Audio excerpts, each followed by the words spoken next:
वरना में अब बात उस बर्फ की दुनिया की करेंगे जहां की ठंडक अब ग्लोबल पॉलिटिक्स में अंगारे बरसा रही है।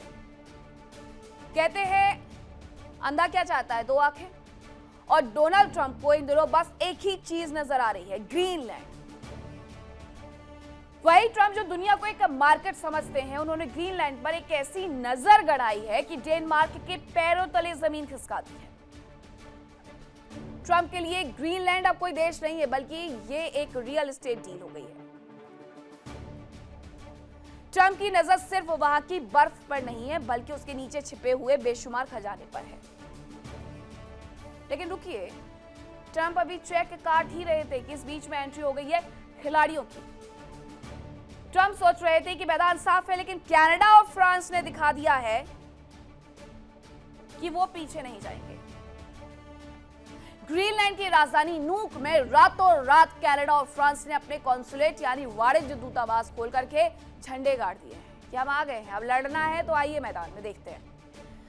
कनाडा और फ्रांस ने ग्रीनलैंड में कॉन्सुलेट खोल दिए हैं।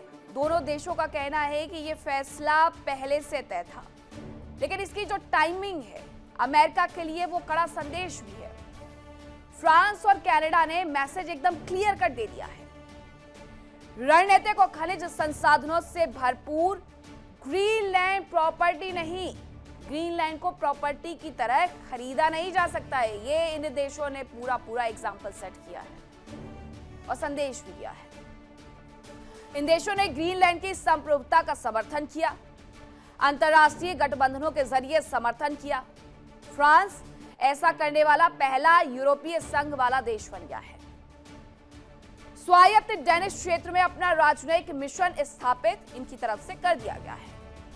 अब दोनों देशों की ये कदम नाटो सहयोगी डेनमार्क के प्रति एकजुटता दिखाने के लिए है। फ्रांस ऐसा करने वाला पहला देश बना।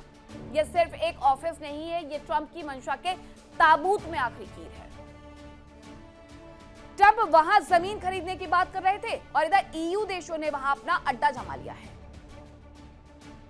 अमेरिकी राष्ट्रपति डोनाल्ड ट्रंप ने कई बार ग्रीनलैंड को खरीदने या हासिल करने की इच्छा जताई है। हालांकि डेनमार्क और ग्रीनलैंड के प्रशासन ने इसे सिरे से खारिज कर दिया है, लेकिन ट्रंप के बयानों ने पूरे यूरोप को चौकन्ना कर दिया है। ग्रीनलैंड के प्रधानमंत्री जेंस फ्रेडरिक नील्सन ने हाल ही में कहा था कि वॉशिंगटन की इसे कब्जाने की जो मंशा है वो अब भी बनी हुई है। ग्रीनलैंड में सैन्य तनाव शुरू होने वाला यह भी उनकी तरफ से कहा गया था। हालांकि वो ऐसा कह क्यों रहे हैं? वो ऐसा इसलिए कह रहे हैं क्योंकि ग्रीनलैंड में सैन्य गतिविधियां पूरी तरीके से तेज नजर आती हैं। उसके बाद क्या हुआ? नेटो ने आर्कटिक सेंट्री नाम से मिशन शुरू करने की योजना बना ली। इस मिशन का मुख्य उद्देश्य उत्तरी ध्रुवीय क्षेत्रों में निगरानी और सतर्कता को बढ़ाना है। असल में अमेरिका और उसके यूरोपीय सहयोगी के बीच में आंतरिक तनाव नजर आता है और ग्रीनलैंड को लेकर के एक तरह का जो आंतरिक तनाव है वो बार बार दिखाई देता है। नेटो चाहता है कि आर्कटिक क्षेत्र में उसकी स्थिति मजबूत रहे, कोई भी महाशक्ति अकेले यहां मनमानी ना कर सके। फ्रांस की एंट्री ने इस पूरे समीकरण को और ज्यादा दिलचस्प बना दिया है।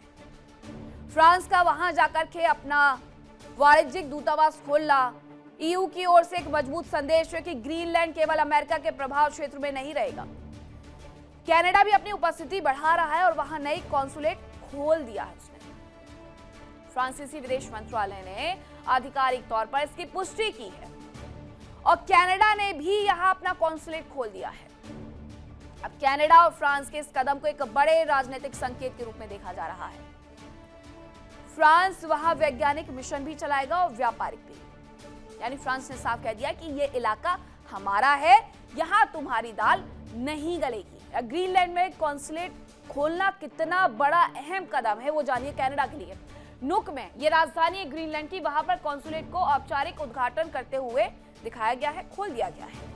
कनाडाई झंडा मैपल लीफ वहां पर लहराते हुए अब नजर आ रहा है। ये मैपल लीफ, ये झंडा, ये लगा दिया गया वहां पर। ग्रीनलैंड और डेनमार्क के लोगों के साथ खड़े हुए हैं। हालांकि फ्रांस पहले से कह रहा था, लेकिन अब उसने और ज्यादा एक कदम आगे बढ़ाया है।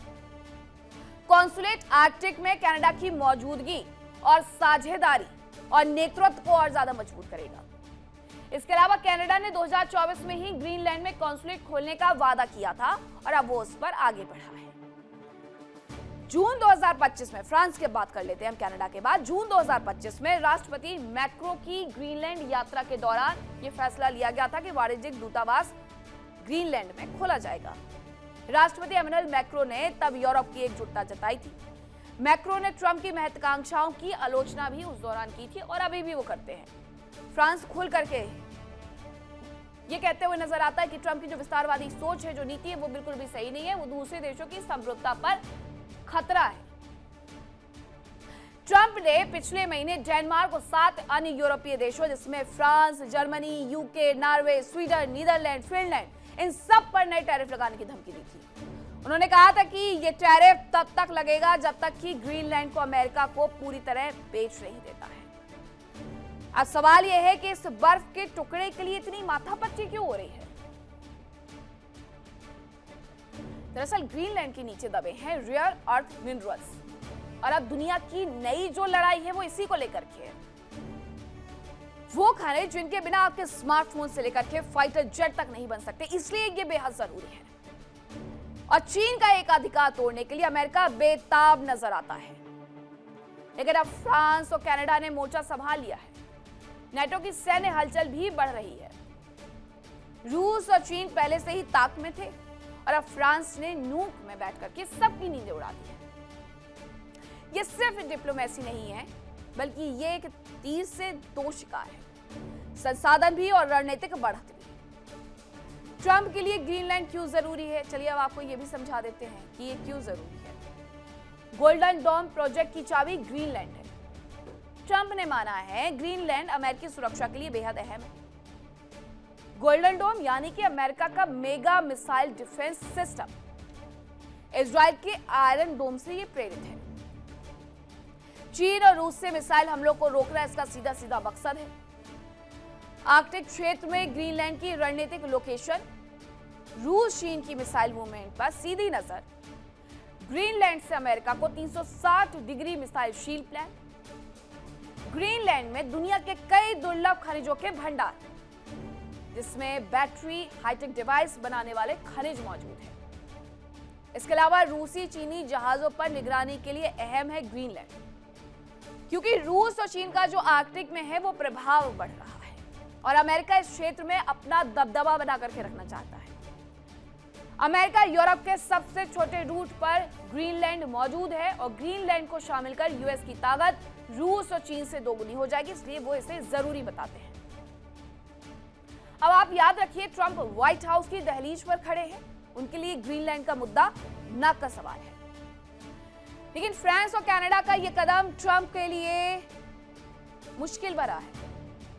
क्या ट्रंप ईयू के इस धोखे को बर्दाश्त करेंगे और क्या नूक दुनिया के नए कोल्ड वॉर का सेंटर बन रहा है? फ्रांस ने अपना झंडा गाड़ करके साफ कर दिया है कि यूरोप अब अमेरिका के पिछलगू बन करके नहीं रहेगा और यूरोप जान चुका है कि ट्रंप की अमेरिका फर्स्ट नीति में बाकी सब लास्ट है। ईयू की एकजुटता बहुत जरूरी है, इस वजह से ट्रंप भी बैकफुट पर नजर आते हैं। अब ये क्यों जरूरी है वो जानिए। ईयू की एकजुटता के बाद ट्रंप ने टैरिफ धमकी को वापस तक ले लिया है, बैकफुट पर ला दिया है ईयू ने उनकी एकजुटता में। पहले 1 फरवरी से 10%, 1 जून से 25% टैरिफ लगाने की बात कही थी। इसके बाद दावोस में जब विश्व आर्थिक मंच पर ट्रंप ने धमकी वापस ली तो बहुत सारे सवाल खड़े हुए। हालांकि ये सब कुछ एकजुटता की वजह से हुआ। नेटो के साथ भविष्य के समझौते का फ्रेमवर्क होने का दावा उनकी तरफ से किया गया। ट्रंप ने ग्रीनलैंड पर सैन्य बल के इस्तेमाल से पूरी तरीके से इनकार कर दिया, मुकर गए वो वहां जाकर के। पहले कह रहे थे हम कैसे भी ले लेंगे, लेकिन हम मुकर गए थे। ग्रीनलैंड के निवासियों और डेनमार्क के लिए समर्थन का मजबूत संकेत भी है। हालांकि ये बात जो ट्रंप की विस्तारवादी नीतियों के खिलाफ खड़े हैं, विशेषज्ञों का मानना है कि ये आर्कटिक में बढ़ते भू राजनीतिक तनाव के बीच कनाडा और फ्रांस की रणनीतिक प्रतिक्रिया है। रूस और चीन भी अपनी मौजूदगी बढ़ा रहे हैं, तो तैयार हो जाइए, क्योंकि ग्रीनलैंड की सफेद बर्फ पर अब सियासत का काला खेल शुरू हो चुका है। एक ऐसा देश जहां सबसे ज्यादा खुशहाली होती है, एक ऐसा देश जिसे दूसरे देशों से कोई लेना देना नहीं, एक ऐसा देश जहां पर लोग चैन की जिंदगी जी रहे हैं, सुकून भरी जिंदगी जी रहे हैं, लेकिन उन सब के बीच अमेरिका की निगाह उनके लिए मुश्किलों का सबब बन जाती है।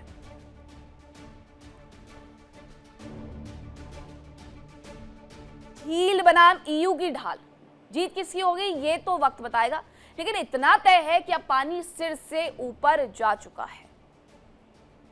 तो समझ लिया आपने कि आखिरकार हुआ क्या है। तो जो कुछ भी हुआ ग्रीनलैंड के मुद्दे पर, उसमें अमेरिका थोड़ा तो बैकफुट पर आया है।